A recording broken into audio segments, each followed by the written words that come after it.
En MCA Radio estamos convencidos que conversar hace bien. Y si lo hacemos de forma positiva, entonces es mucho mejor. A partir de ahora, Edgardo Fogel te invita a una amena y profunda charla.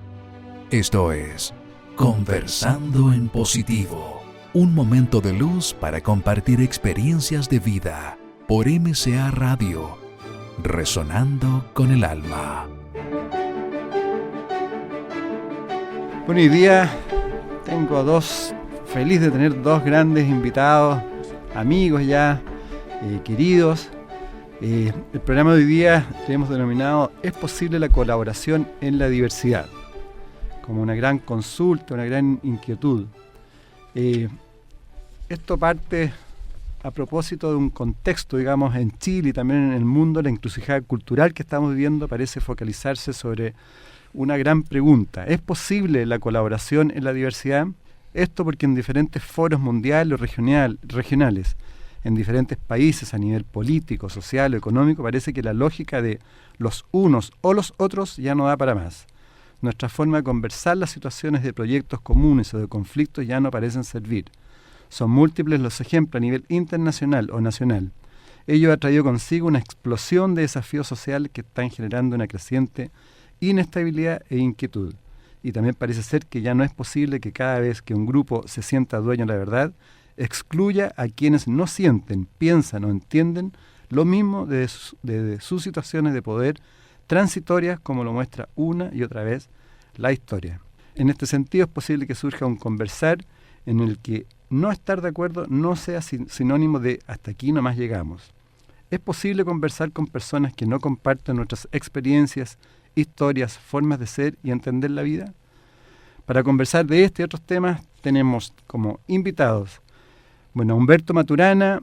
Yo creo que la mayoría de la gente lo conoce. Él estudió medicina en la Universidad de Chile, biología en Londres, es doctorado en biología en Harvard, fue docente en la Facultad de Medicina de la Universidad de Chile, cofundador junto a otros científicos de la Facultad de Ciencias de la Universidad de Chile, casa de estudio que le otorgó el reconocimiento como profesor emérito. El año 1994 recibió el Premio Nacional de Ciencias en Chile, entre muchísimas otras distinciones, tanto en Chile como extranjero. Autor de diversas publicaciones, reconocido a nivel nacional e internacional, por sus grandes aportes a la ciencia. Es cofundador e investigador de Matrística, donde trabaja en el desarrollo de la biología cultural junto a Jimena Dávila y su equipo de colaboradores nacionales e internacionales. Y Jimena Dávila, hola Jimena. Hola, ¿cómo estás? Bien. Consultora, epistemóloga y orientadora de relaciones familiares y organizacionales del Instituto Profesional Carlos Casanueva. Sus investigaciones se centran en procesos de acompañamiento, transformación cultural, creadora del arte y ciencia del conversar liberador. Ha trabajado en distintas compañías públicas y privadas y ha centrado su quehacer en el estudio y la comprensión del dolor y el sufrimiento humano, así como los procesos de generación, realización y conservación del bienestar. En el año 2000 cofundó junto a Humberto Maturana Matrística en Santiago, Chile, que es un centro de investigación reflexiva sobre el humano y de la biología cultural. Para los que quieren saber más de Matrística, el sitio web www.matristica.org. Mucho gusto, gracias Humberto, Jimena, por estar acá conversando positivo. Gracias a ti por la invitación, encantado de estar con Jimena y contigo en esta conversación. Muchas gracias en este día tan especial, ¿no? Bueno, yo hice la introducción sobre un tema que ustedes lo trabajan mucho y han conversado, y la pregunta inicial que surge, ¿es posible la colaboración en la diversidad? Si quieres, Humberto, puedes tú partir la conversación. Yo pienso que la colaboración requiere el que uno quiera colaborar, o sea, que uno quiera ese espacio de convivencia con el otro que la colaboración implica. De modo que en esas circunstancias da lo mismo si pensamos distinto o no. El tema es cómo logramos abrir el espacio del deseo de hacer algo juntos, en el placer de hacerlo, aunque pensemos cosas diferentes. Y para lograr ese espacio habrá que conversar. Habrá que conversar. Bueno, hola a todos y todas, y a todos los que están en su camita, calentitos, con estufita. Un abrazo grande, y nosotros también calentitos aquí con nuestro amigo Edgardo venir para acá para nosotros es como estar en el living de la casa de él conversando. Y la pregunta, ¿es posible la colaboración en la diversidad? Y yo con eso me hago otra pregunta. Si nosotros miramos nuestra biosfera, miramos la biosfera que nos contiene, ¿ella es diversa? ¿O pelea un león con el árbol, o el árbol con otro árbol, o una flor con otra flor, y dicen, yo ahora tengo el poder y por tanto tiempo y no lo vas a tener tú y yo? O sea, el mundo en que nos vivimos, la biosfera es diversa. Por lo tanto, nosotros tenemos que aprender de nuestra naturaleza, aprender de ello. O sea, es diversa y coexiste, sin discusiones, sin peleas. O sea, y es tan diversa que nosotros miramos nuestro planeta y tenemos distintas geografías, distintos climas, claro, distintos mundos en el mismo mundo, en este planeta. Entonces, por lo tanto, es desde ese punto de vista un mundo diverso. Sin duda, pero lo interesante es que esa diversidad que vemos en el mundo natural, cuando es recíprocamente acogedora, aparece un ecosistema. Y cuando no es recíprocamente acogedora, se separan. O sea, la diversidad es legítima, pero cuando esa diversidad es respetada en el sentido de que no constituye una contradicción en la cercanía de uno, sino que al contrario puede haber un deseo por otras dimensiones distintas de la diversidad, entonces aparece algo completamente nuevo que en el ámbito natural es un ecosistema. Claro, y lo que nosotros no tenemos son ecosistemas. Yo voy a leer un pequeño párrafo aquí que dice: porque si la evolución parece ser la historia de la creación de una diversidad maravillosa de formas de vivir, entre paréntesis, cuando los distintos organismos llegan a convivir en una comunidad colaborativa en la cual todos son centrales para la conservación de su existencia.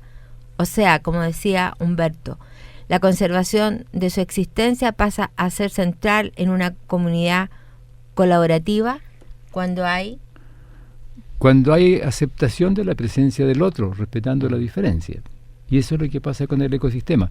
Y cuando eso ocurre, esas diferencias pasan a ser parte de la creatividad y el bienestar del ecosistema como totalidad. Entonces, lo que no tenemos en nuestro vivir cotidiano es un ecosistema. ¿Y por qué, partiendo ahora del diagnóstico de eso, por qué hoy día no se puede generar colaboración? ¿Por qué estamos los unos o los otros? Voy a decir algo, para serle liviano también todo esto. Cuando empezamos a reflexionar y a pensar en la historia de la humanidad, y empezamos a conversar y empezó a lenguajear, las cosas se pusieron complicadas, porque apareció algo que se llama el poder como una dinámica relacional. Porque si nosotros quisiéramos vivir en un ecosistema distinto, en un ecosistema humano de respeto, de colaboración, donde no se pregunta por la diversidad, porque es parte natural del vivir, que no somos todos iguales. Y esa es la maravilla, además. Claro, y la naturaleza no es igual. La naturaleza no es igual, esa es la gran maravilla. Si nosotros partimos de eso como parte de la clase de seres que somos, como seres vivos, como seres humanos, como entes biológicos culturales, el tema pasa entonces por la conversación. Y ahí pasa el otro tema que siempre lo vamos a traer y lo traemos aquí, que tiene que ver con esta ley sistémica, que no es el cambio, sino que tenemos que conservar para conservar un ecosistema de colaboración, de respeto mutuo, donde no nos vamos a preguntar por la paridad, ni nos vamos a preguntar por la diversidad, sino que vamos a preguntarnos por el proyecto común.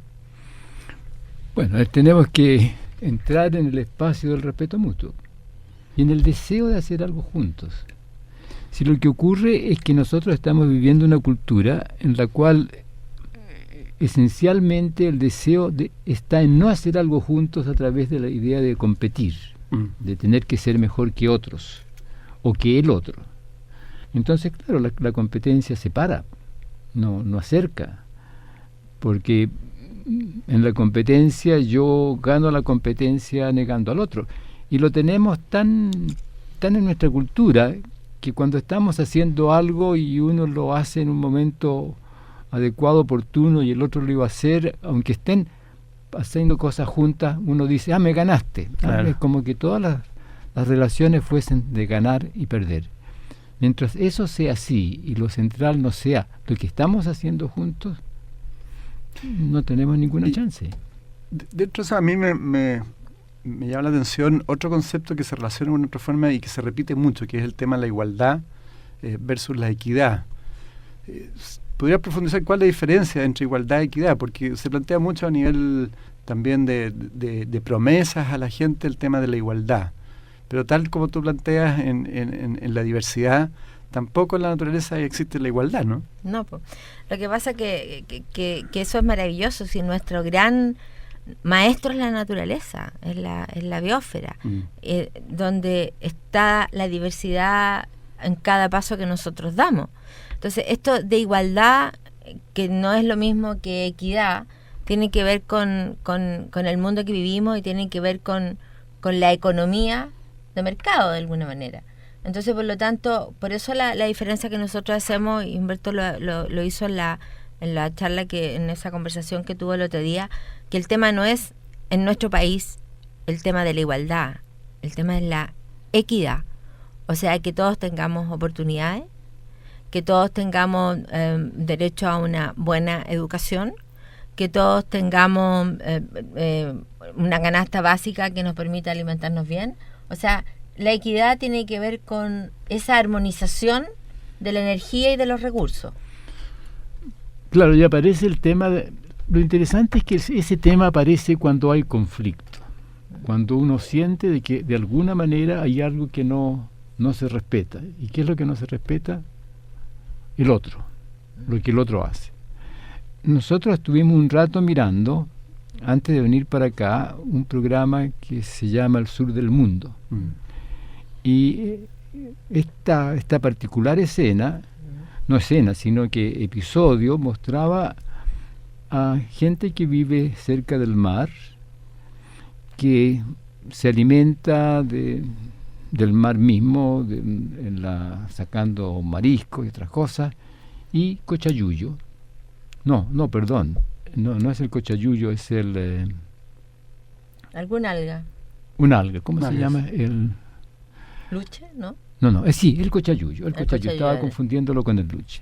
Entonces, este cochayuyo lo sacan, uno de ellos se viste de una manera adecuada, se mete en la baja marea y sacan cochayuyo y lo ponen a secar, y son 2 o 3 familias las que están haciendo eso, y después toman este cochayuyo cuando ya se ha secado, lo empaquetan en pequeños paquetes chicos que se acumulan y hacen paquetes más grandes, y eventualmente parten con carretas tiradas por bueyes. Se demora muchas horas en llegar a un pueblo, y allí ellos venden los paquetes de cochayuyo, y todo esto con una naturalidad, con una fluidez, en una fluidez del mutuo respeto absolutamente normal.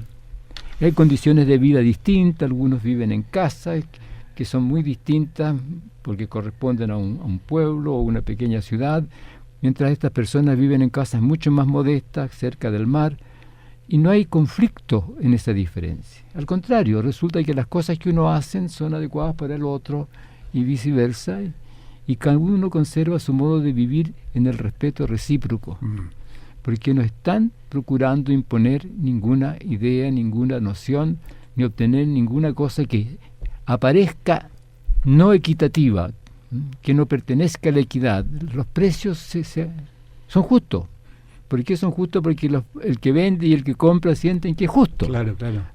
Hay un sentido de equidad en lo que se está haciendo. Se acomodan a sus necesidades. Y hay otra cosa interesante, porque ellos tienen una medida para cuando hacen estos paquetes, que es una medida que tiene que ver con el puño, que tiene que ver con el largo del brazo, etcétera, etcétera. Y ellos aprendieron eso de sus padres, y sus padres o sea, tienen que ver con los ancestros. Una tradición. Es un linaje. Cuando un hacer es aprendido por los niños y niñas, se transforma en un modo de hacer, se transforma en un linaje. Y lo interesante de ellos es que viven en total coherencia con el mundo que les provee aquello. Exactamente, y es respetado.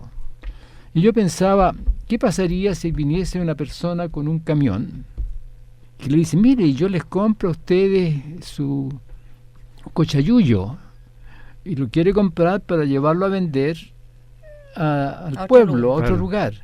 Y entonces aparece una relación que en el momento en que uno de los dos quiere obtener una ventaja, porque es una relación comercial que de pronto parece prometer mucho dinero, resulta en que se acaba la equidad. Y se acaba otra cosa, hay una fractura del ecosistema humano. Porque ahí había un ecosistema. Exactamente. Y en el momento en que aparece esta nueva propuesta, lo que se rompe y la fractura es del ecosistema que ellos vivían de manera natural. Exactamente, o sea, se rompe la coherencia natural de la diversidad de los distintos haceres que permiten una convivencia armónica. Humberto, y a propósito de eso, ¿cómo podemos ir logrando entonces? Porque tú mismo has planteado que no puede existir un proyecto país con esta divergencia, digamos, en el sentido de si somos rivales. ¿Cómo podemos ir logrando una mayor comunión para ir logrando un proyecto país real donde estemos todas las partes integradas? Bueno, si tú me preguntas a mí, mi respuesta sería dejando de ser rivales. Claro, pero obvio. ¿Cómo podemos implementarlo de a poco el dejar de ser rivales? Queriendo un proyecto país, o sea, respetando las diferencias, como decía Jimena hace un momento. Si no respetamos las diferencias, vamos a buscar un conflicto en el cual nosotros, los que no respetamos al otro, queremos que el otro sea desplazado porque lo que nosotros hacemos es más importante. Y mientras eso suceda va a ser muy difícil. Por eso lo central en el proyecto país es querer tener un país en el cual podemos tener un proyecto común. Claro, es que lo que hace más difícil de todo esto pareciera que es cómo me pongo de acuerdo si tú eres tan distinto. Como que el hecho ya de ser distinto tiene a la base el que no vamos a poder llegar a ningún acuerdo. Tú eres rojo y yo soy verde, tú eres azul y yo soy amarillo. Por lo tanto, como somos distintos, no vamos a llegar nunca a acuerdo. Entonces partimos de la base que no haya acuerdo. Nosotros cuando trabajamos en organizaciones, escuchamos lo que nos dice primero la organización y empezamos a darnos cuenta del espacio psíquico de la organización. Y en general, uno de los problemas que tienen las organizaciones es cómo nos ponemos de acuerdo si todos pensamos tan distintos. Y el arte está precisamente en eso. Si yo tengo en una organización claro cuál es mi proyecto común, organizacional, que no tiene que ver ni con la visión, no tiene que ver ni con la misión, no tiene que ver con la estrategia, tiene que ver con las ganas, con los deseos, y que vaya de la mano también con la productividad de la empresa. Si yo como un país respondo una pregunta, que yo creo que es maravillosa esa pregunta, es una pregunta que nosotros, que una vez la hicimos en Concepción, cuando estuvimos con un lonco, conversando con ellos. Es una pregunta simple, porque las preguntas simples son grandes preguntas. ¿Queremos o no queremos convivir juntos en el bienestar? ¿Queremos o no queremos? Y al aparecer esa pregunta, también va a aparecer la mirada que permite ver que no somos tan distintos, que tenemos un fundamento, no de igualdad, sino que de ético, comunidad. Ético. Que resulta ser ético, claro, porque es un fundamento que tiene que ver con la naturaleza de seres que somos como seres humanos. Ahora, para ir logrando eso, hay una responsabilidad en el campo empresarial que tú estás diciendo de los líderes y en el campo político también de los dirigentes de un cambio de actitud, para que se vaya logrando esa mayor colaboración, ¿no? Un cambio de actitud, un cambio de... Y además de otra cosa que es súper importante, de pensar qué quiere cada empresario, qué quiere cada político, qué quiere cada persona del mundo que viene y qué mundo le estamos dejando a nuestros niños y niñas. ¿Qué mundo quiero yo que viva mi nieto, el Doménico? ¿Qué mundo quiero que viva? ¿Qué mundo quiero que vivan los hijos de mis nietos?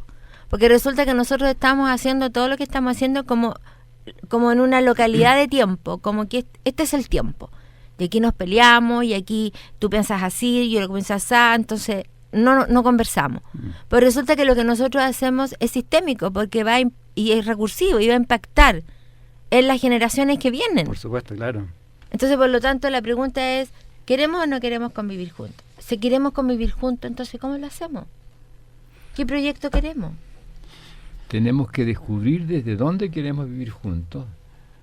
Y si descubrimos que queremos vivir juntos desde una cierta dimensión suficientemente básica, entonces vamos a conversar sobre cómo hacer las distintas cosas que tenemos que hacer de modo que sean digamos, que sean éticas y que haya equidad en el proceso de hacer las cosas y de respetar las diferencias. Porque cuando se trata de algo limítrofe, de algo que la Haya tenga o no tenga que decir de nuestros hermanos, cuando se trata de eso, todos nos unimos. Sí, o Y cuando todos, hay algún terremoto. Sí, pero eso ya es como la solidaridad propia y nos preocupa lo que pasa en Nicaragua o lo que pase ahora en países que están en guerra. Esto es como, es lo amoroso de nosotros que aparece. Pero cuando tocan a Chile, en sus fronteras, en sus límites, ahí no hay diferencia ni de rojo, ni de verde, ni de amarillo, ni de azules. O sea, hay un proyecto común que tiene que ver, este es Chile, y en tanto este es Chile yo quiero conservarlo. Y ahí estamos, como parece que estuviéramos todos de acuerdo. Ahí, claro, ahí nos encontramos como iguales, como no diferentes. Claro. Y lograremos resolver el tema que tenemos con los vecinos solamente cuando nos encontremos con los vecinos también como no diferentes.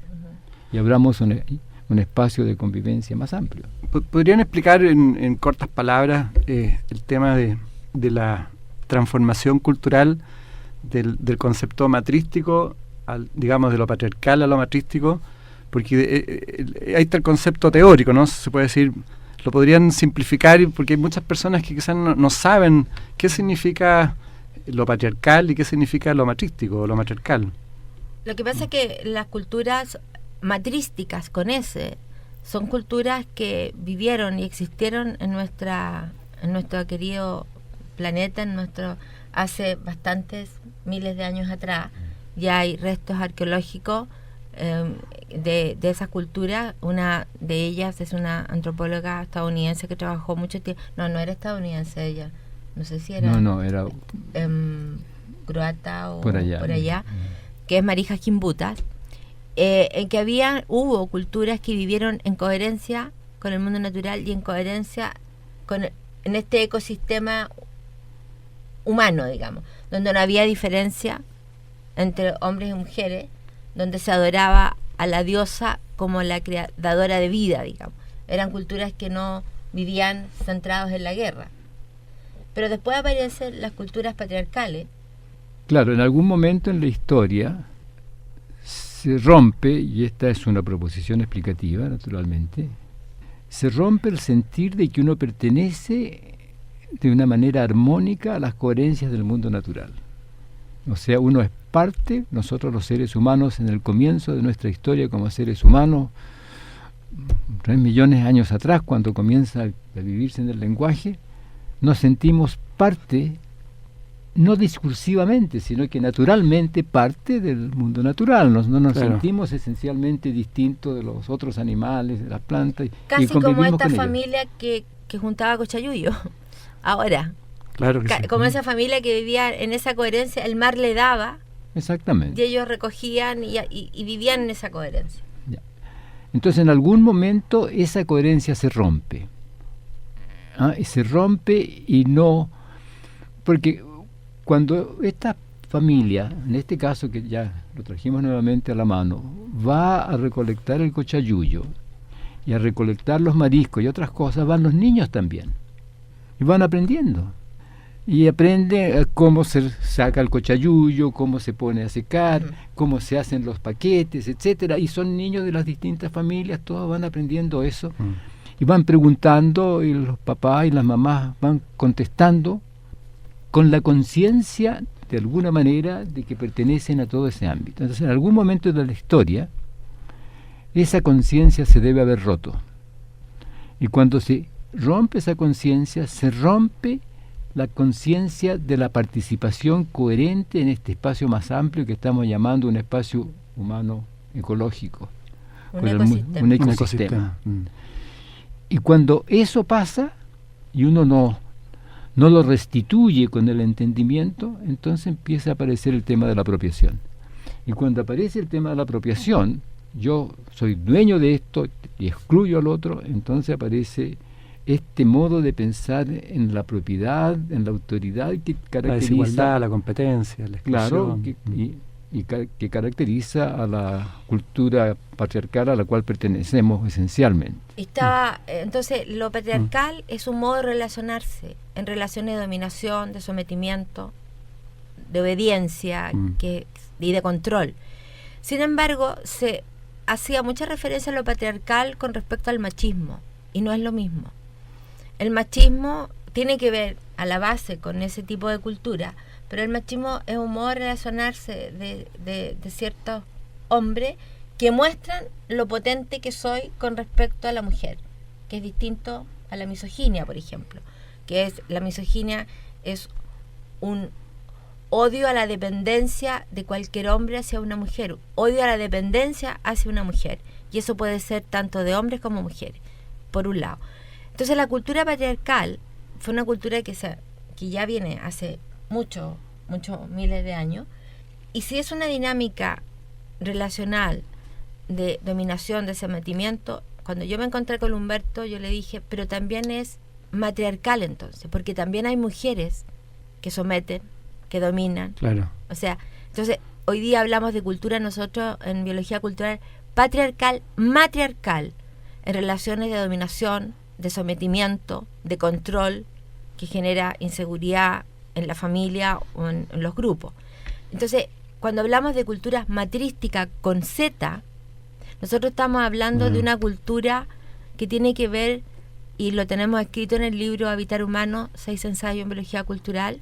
Hacemos una propuesta de las eras psíquicas de la humanidad y hablamos de la era de la postmodernidad, que es la era donde no aparece la noción de género, ni aparece lo patriarcal matriarcal, sino que aparecen un modo de vivir en relaciones de colaboración, de respeto mutuo, donde ni siquiera vamos a tener que hablar de la diversidad, porque la diversidad quedó allá atrás en el entendido que somos, como la biosfera, seres diversos.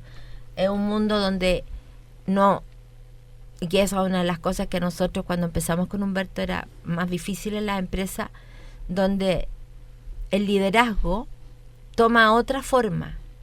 Ya no es el líder que algunos dicen que acompaña para que entre al umbral la persona, o el líder que acompaña, sino que ya el líder como tal deja de cumplir ese papel, porque todos los seres humanos son igualmente inteligentes, en tanto la inteligencia es la plasticidad conductual ante un mundo cambiante. Entonces vamos a colaborar en proyectos comunes, y si colaboramos en proyectos comunes, todo el equipo, todo el grupo, ¿quién es el líder? Todos. Claro. O sea, y tampoco se trata de que haya un líder, sino que todos como seres inteligentes, como seres creativos, porque lo creativo es constitutivo del humano. Como creativos vamos, porque tenemos un proyecto que nos es común. ¿Y cuándo es común un proyecto?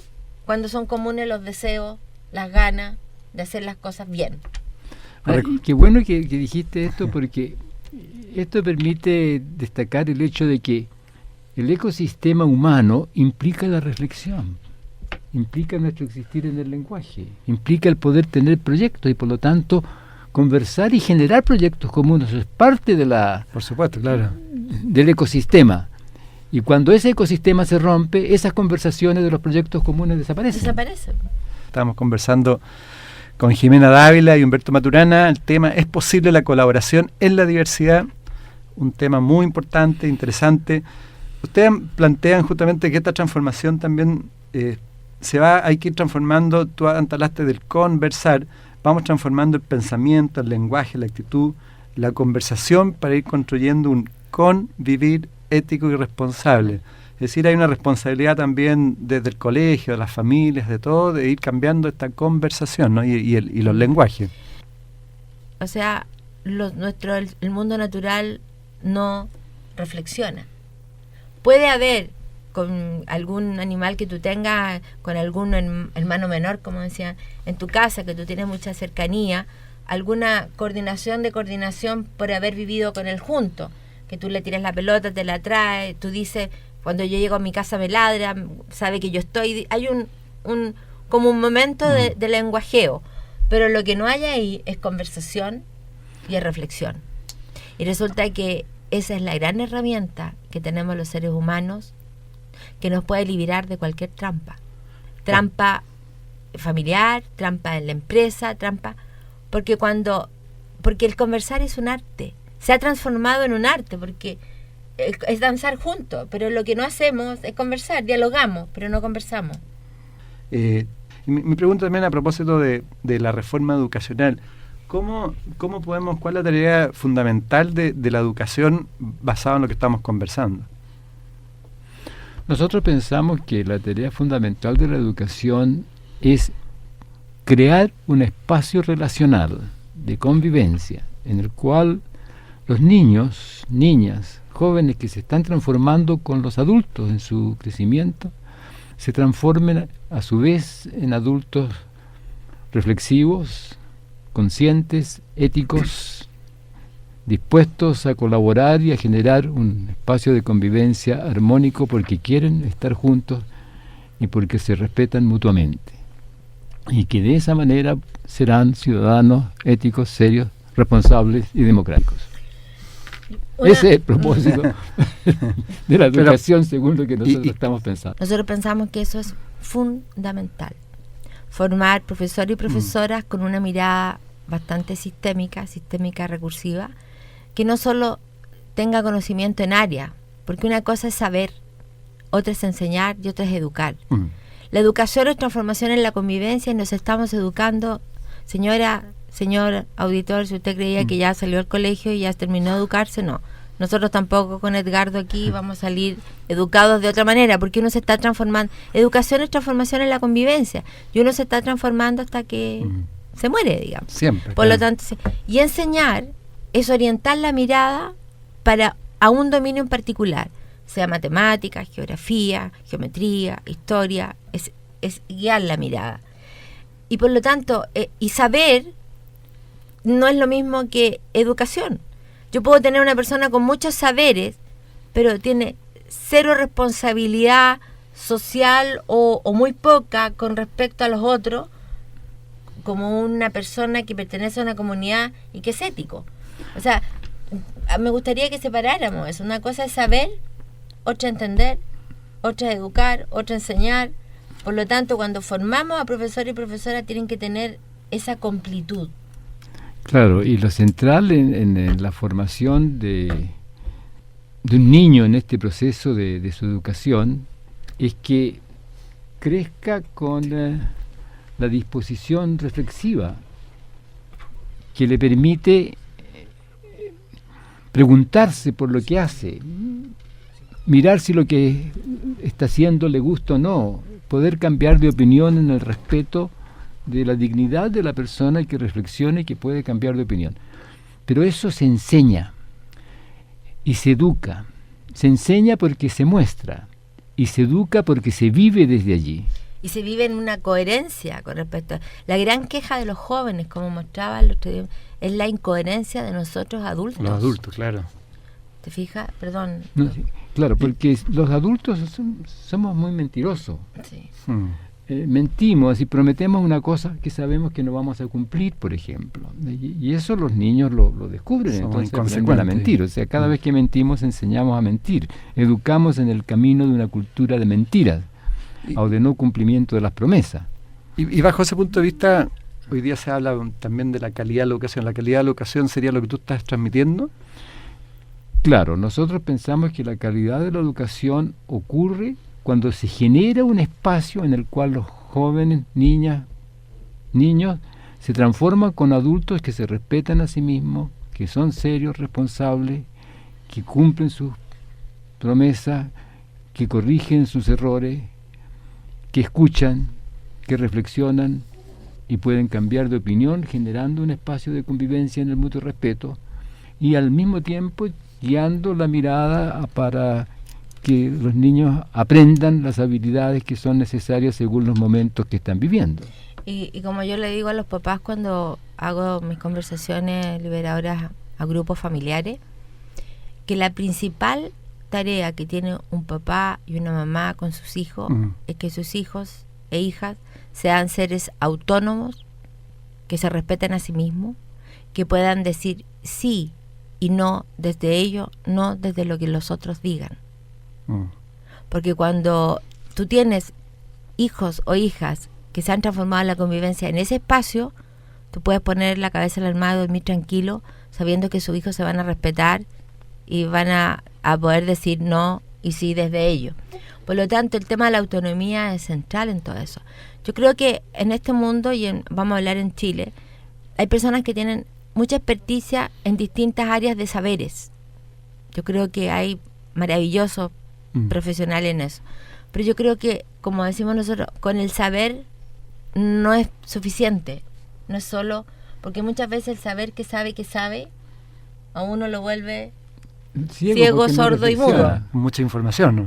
Claro. El tema es lo que nosotros hablamos del ser humano en una unidad ecológica, organismo nicho. En esta unidad de ser humano que ya pertenece, los chiquillos van a ser ciudadanos chilenos, pero también del mundo. Porque vivimos un mundo, queramos o no, globalizado. Y no le podemos decir nosotros a los niños que están creciendo ahora, oiga, no sigan creciendo, deténganse, porque que siempre lo repetimos esto, porque tenemos que poner los adultos de acuerdo a ver cómo, o sea, están creciendo de todos modos. Entonces resulta que este ciudadano global, con raíces locales, pero con conciencia ética, es fundamental. Y para ser un ciudadano global con conciencia ética, en un pensar local necesario para su actuar, tiene que poder reflexionar, tiene que abrir el espacio de la mirada reflexiva que le da entendimiento con respecto a lo que hace, porque la reflexión y el entendimiento de lo que se hace desde la reflexión es la única cosa peculiar, absolutamente peculiar de los seres humanos. Y en ese sentido también es importante, ustedes lo plantean, el tener la capacidad de escuchar, que nosotros nos escuchamos muy poco, y también el tema del respeto, ¿no? O sea, la capacidad de escucha, a ver, nosotros somos seres multidimensionales y además de multidimensionales, o sea, realizamos muchos dominios en nuestro vivir, mamá, papá, pareja, hijo, trabajador, ciudadano, etcétera. Y además somos multisensoriales. Claro. O sea, ¿qué nos está diciendo? Nos está diciendo que somos seres sistémicos, ¿cierto? Y sensorial. Entonces, cuando hablamos de la escucha, estamos haciendo referencia a uno de nuestros dominios de sensorialidad, que es el escuchar. Pero tenemos también el ver, el oler, el tocar, etcétera. Pero cuando tú te refieres al escuchar, escuchamos poco porque en general nos estamos escuchando a nosotros mismos. Exactamente. Porque estamos esperando a que el otro, como quiero poder, porque ya hablamos de las culturas patriarcales, matriarcales, el otro, yo quiero que el otro valide lo que yo estoy diciendo, porque yo tengo la verdad, porque yo sé, y yo defiendo mi certidumbre, y en tanto defiendo mi certidumbre, me miro al ombligo y me escucho a mí mismo. Y no estás escuchando nada. Fuera de no escuchar, el otro es transparente, no tiene presencia. Los chicos que yo atiendo de la familia se quejan, en general, en el fondo, no soy visto, no tengo presencia, no soy escuchado. Mi mamá me dice que me ama mucho, pero cuando yo tengo pena o cuando yo quiero contar algo, no me escuchan. Porque tengo que ser eficiente, porque tengo que lograr una buena PSU, pero el espacio sensorial de acogida es fundamental. Ayer en una conversación que tuve con un chico, me dijo, gracias por lo que conversamos la vez anterior, porque me di cuenta que yo puedo ser yo. Es como simple, pero es tremendo. No tengo que ir al colegio a mostrarle a mis amigos que soy bacán, porque es un esfuerzo y lo pasaba mal. Fíjese que me doy cuenta que yo soy yo. Y terminamos, yo le doy un abrazo, porque es lo que hago, bien apretado, y cuando terminamos me dice, un abrazo de esto le dura a uno para toda la semana. Porque somos seres amorosos. Yo estoy segura que todos los auditores que están escuchando quieren vivir en su familia en la relación de mutuo respeto, de acogida, de escucharse, de verse, que se vive como una relación amorosa. Y quieren trabajar en empresas amorosa, que también se preocupen de eso. Por supuesto. No solo que tengan una buena estrategia, que tenga... Sí, es básico, porque la empresa tiene que sustentarse, digamos. Pero ¿cómo son las relaciones? Si trabajamos en silos o en islas, que siempre es la queja que encontramos en casi todas las organizaciones, y no tenemos idea qué le pasa al del frente. Entonces, por eso alguna vez usted decía, Humberto dijo, que las empresas o las organizaciones son relaciones contractuales, no relaciones sociales. Y lo que estaba diciendo con esto, que fue así como, ¿cómo me dice usted que no? No, porque lo social es el encuentro de individuos. el encuentro de individuos es un fenómeno social. Esto que estamos haciendo aquí nosotros es un fenómeno social. Cuando yo llego a la oficina y le pregunto a mi secretaria, oye, ¿cómo está tu hijo? Que supe que estuvo... Es una relación social. Claro. Cuando el gerente se preocupa porque un trabajador tuvo un accidente y resulta que va a Mutual y tiene todo lo que tiene que ver con los derechos del trabajador y ha cumplido con todo eso, y va y le pregunta cómo te sientes hoy día, ese es un fenómeno social. Imagínate que solo fueran relaciones contractuales. Claro, cuando uno se queja porque no le pagan el total de su sueldo, está haciendo una queja por una relación contractual.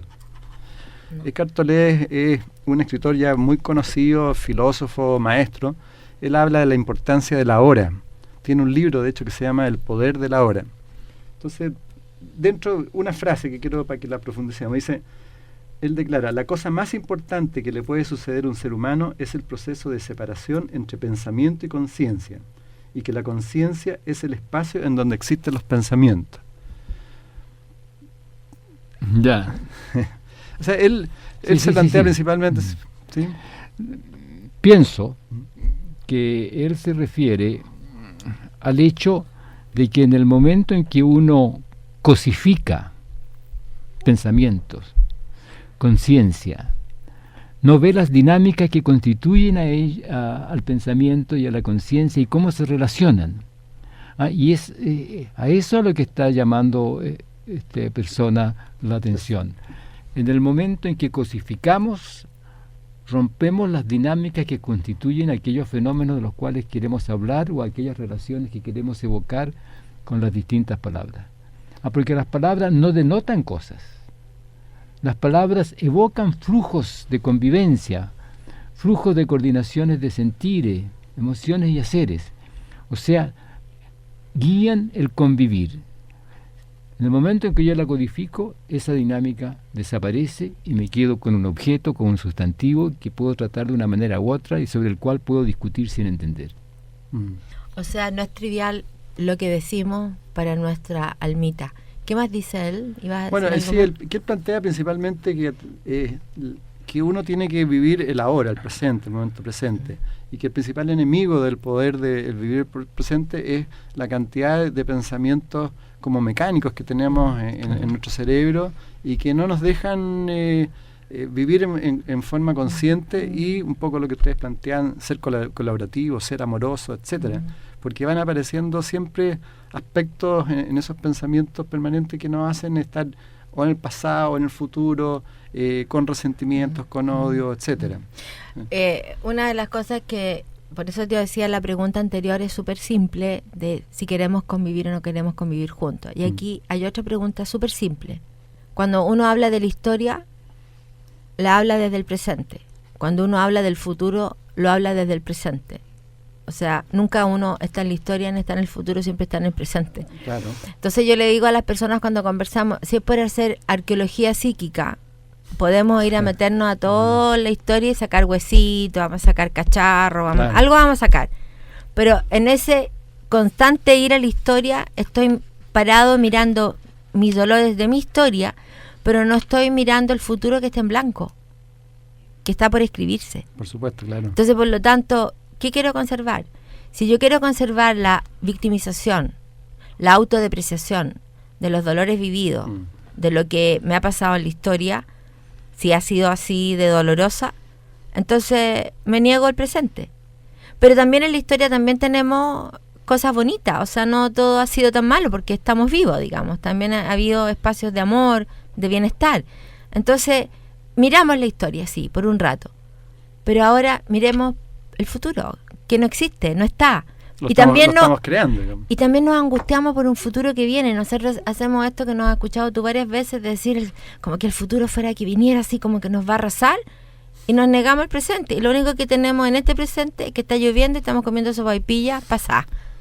Punto. O sea, el presente, si uno estar consciente del presente es estar dándose cuenta de dónde uno está. Así es, claro. Y según vivamos el presente y lo que conservemos en el presente es como va a ocurrir el futuro. Y también, Humberto, varios invitados que han venido plantean que todo cambio pasa por un cambio individual. ¿Cómo iniciar el cambio? ¿En qué medida el conocerse a sí mismo permite avanzar en este convivir amoroso que ustedes plantean? El Doc me mira para ver quién...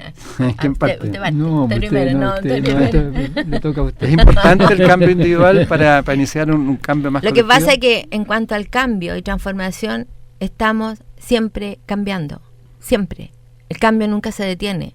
Pero como puede ser sistema- más consciente, ¿no? Pero como sistemas moleculares, como seres vivos, somos Sí. un continuo cambio, una continua transformación. Y nuestra vida también está cambiando, siempre. El tema es en la conciencia, en el darme cuenta cuál es la deriva del cambio que yo quiero, hacia dónde quiero ir. Entonces hay muchas propuestas al respecto, de todos los, unas un poquito más esotéricas, otras más científicas, otras de distintos, pero siempre hay una pregunta que es otra vez simple. ¿Qué quiero conservar en mi vivir? ¿Quiero conservar vivir en el malestar o quiero conservar vivir en el bienestar? Esa pregunta es una pregunta reflexiva. Y en el momento en que uno se la hace, Empiezan a surgir. empiezan a producirse, en el cambio que ya estamos haciendo, empiezan a producirse derivas distintas. Empiezo yo a encontrarme de manera diferente. Como yo conversaba el otro día, por algo que una vez me dijo mi mamá hace muchos años, cuando yo tenía 15 años, un día me llamó y me dice: Jimenita, te quiero decir algo. Ella era muy coqueta, se estaba arreglando. Me dice: hija, me dice, nunca te quedes con odio ni rabia en tu corazón. El perdón es el regalo que se hace uno a uno mismo y libera al otro. Simple. Claro, claro. Y me libera en mi presente. Pero si seguimos masticando rabia, odio, resentimiento, ¿qué desarrollo personal, qué cambio individual hay ahí? Ninguno. Porque estoy arrastrando en mi vida, como este cuento zen, que también lo cuento siempre, que dice que van dos monjes caminando que no podían tomar mujer ni tocar mujer, y van a atravesar un río, y en la orilla del río hay una mujer llorando, y uno de ellos le pregunta: ¿por qué lloras, mujer? Porque quiero atravesar y no puedo. No te preocupes, le dice el monje, yo te llevo. Y la cargó hasta el otro lado. Y los monjes siguieron caminando, y uno le dice al otro: hermano, le dice, ¿tocaste mujer? Sí, con la diferencia que yo la dejé al otro lado del río y tú la sigues cargando. Entonces el tema es cuánto cargamos de nuestra historia de rabia, de resentimientos, de odio, que no nos deja estar bien en lo único que tenemos, que es el presente. ¿No ve que usted me dejó hablar y después dicen que yo Entonces, hablo mucho? Y usted habla Humberto, ¿cuál, para Pero yo profundizar, también hablo mucho y no ya. te dejo hablar. pero para profundizar lo que dice la Jimena, ¿cuál es la importancia entonces de conversar en el amor, de relacionarse en el amor? El amor, si uno atiende al momento o a las circunstancias en las cuales uno dice que hay amor, se va a dar cuenta de que son circunstancias en las cuales esa persona o se está conduciendo de una manera sin prejuicio, sin expectativa, sin exigencia, sin supuesto. Cada vez que hablamos de amar, hacemos referencia a una relación con esas características. Cuando una persona va por la calle y hay una dificultad, y yo o la persona que está aquí frente a esa dificultad la deja pasar o la ayuda, esa persona da las gracias. ¿Y qué agradece? El haber sido vista. El agradece que esta persona que la ayudó, que le permitió pasar, la trató en su legitimidad, sin expectativa, sin exigencia, sin supuesto. Eso es lo que es el amar. ¿Y qué son las emociones? Son modos de estar en la relación. Y uno lo sabe cuando dice fulano tiene miedo y hace referencia a cómo se va a conducir en la relación, por ejemplo. Pero eso, por ejemplo, una persona podría emocionarse quizás con una película y ser un asesino también. Sí, sin duda pasa, porque depende de lo que le pasa a él. Yo no sé qué significa. Emocionarse significa, digamos, nosotros usamos mal las palabras. Si yo veo una película y me conmuevo, me pasa a mí algo en mi vida emocional, pero el otro no sabe por qué me conmoví. O sea, la emoción no es lo mismo que el amar. El amar tiene que ver con el ver. La emoción es un modo de estar en la relación. Hacen referencia a cosas diferentes. ¿Tiene que ver más con los sentimientos? El tema de las emociones es un tema que ya viene hace bastante rato en palestra, digamos. Y nos confundimos, hablamos de emociones básicas, hablamos de etcétera, etcétera, etcétera. yo estoy haciendo un trabajo, estoy trabajando con Rodrigo Avit, que estamos trabajando algo que queda como bien de lado también, que tiene que ver con el cuerpo. La armonización entre nuestra sensorialidad y nuestra corporalidad. Entonces, una cosa es hablar de las emociones y otra cosa es hablar de nuestra configuración de sentires íntimos. Yo siento algo, me pasa. En el momento que yo quiero explicar lo que me pasa, ya no me pasa. Claro. Porque la explicación no reemplaza la experiencia vivida. Por lo tanto, yo estoy más centrada en el trabajo que estamos haciendo ahora, en los sentires íntimos, en la sensorialidad. Claro, va a haber consecuencias emocionales, como decía Humberto, porque se van a ver en la relación. Vamos a decir rabia, miedo, pena, envidia, alegría, etcétera. Pero lo fundamental para mí es el espacio sensorial, porque ese o te provoca tensión, que te genera malestar, o te provoca fluidez, que te genera bienestar. Entonces, por lo tanto, el estar centrado implica estar en ese fluir de bienestar en nuestra sensorialidad. Y vamos a actuar de una manera de escuchar más al otro, de respeto por uno mismo, por el otro. Vamos a actuar y vamos a tener mirado desde como observadores las emociones, otras emociones. Pero lo fundamental para mí en este caso, más que las emociones, como las hemos denominado, como las hemos clasificado, es esta sensorialidad interna. Esta sensorialidad que yo no la puedo explicar, no la puede, claro. Pero sí puedo decir, me siento bien, me siento tranquilo, me siento calmado, o me siento molesto, me siento ansioso, me siento angustiado. Claro, este tema de la sensorialidad es fundamental, porque lo que guía el vivir es la sensorialidad. ¿No? Es lo que uno siente. Las impresiones. Claro, la curiosidad, la alegría, pero la siento. Desde el sentir yo me muevo, nos movemos. No nos movemos desde la razón, nos movemos desde la sensorialidad. Podemos argumentar desde la razón, pero lo que guía nuestro hacer es siempre la sensorialidad, y por lo tanto es el espacio emocional que surge desde allí. Y haciendo un pequeño link, casi como una vuelta así, un jiu-jitsu intelectual, es fundamental que esto los aprendan los profesores y profesoras, para que en el aula ellos aprendan a mirar matrices sensoriales, operacionales, relacionales de sus niños. No solo el tema de las emociones, el tema de mirar la matriz relacional más amplia, donde están. Y en esa matriz aparece la familia, aparecen tantas otras cosas que van a resultar en ciertas emociones, pero lo fundamental es ampliar en la formación de profesor y profesora la mirada sistémica en su formación, como es lo mismo que nosotros hacemos en las organizaciones cuando trabajamos, que los equipos amplíen su mirada operacional, sensorial, operacional, relacional, o sea, su mirada sistémica. Claro. En su hacer diario. Patricia May también, ella ha planteado, ella dice que el conocimiento espiritual debe ser llevado a las políticas públicas en general. ¿Cuál es la reflexión de ustedes al respecto? Como nosotros siempre nos preguntamos por el origen, o sea, somos ¿cómo decirlo? Adictivos al origen. Nos preguntamos por el origen. Entonces nosotros decimos, cuando hablamos de espiritualidad, ¿de qué estamos hablando? Una experiencia espiritual, un observador distingue una experiencia espiritual cuando distingue una experiencia de expansión, de conciencia, de pertenencia a un ámbito mayor. En ese sentido, podríamos decir que ella apunta bien, si lo que está diciendo es, en las políticas públicas tenemos que ampliar nuestra sensorialidad para darnos cuenta de dónde estamos, para poder reflexionar y desde allí generar proyectos comunes que armonicen nuestro hacer en el campo de la convivencia en la equidad. Muchas gracias a todos los que nos han escuchado y nos han escrito. Humberto y Jimena, un mensaje final para nuestra gran comunidad de positivos que tenemos.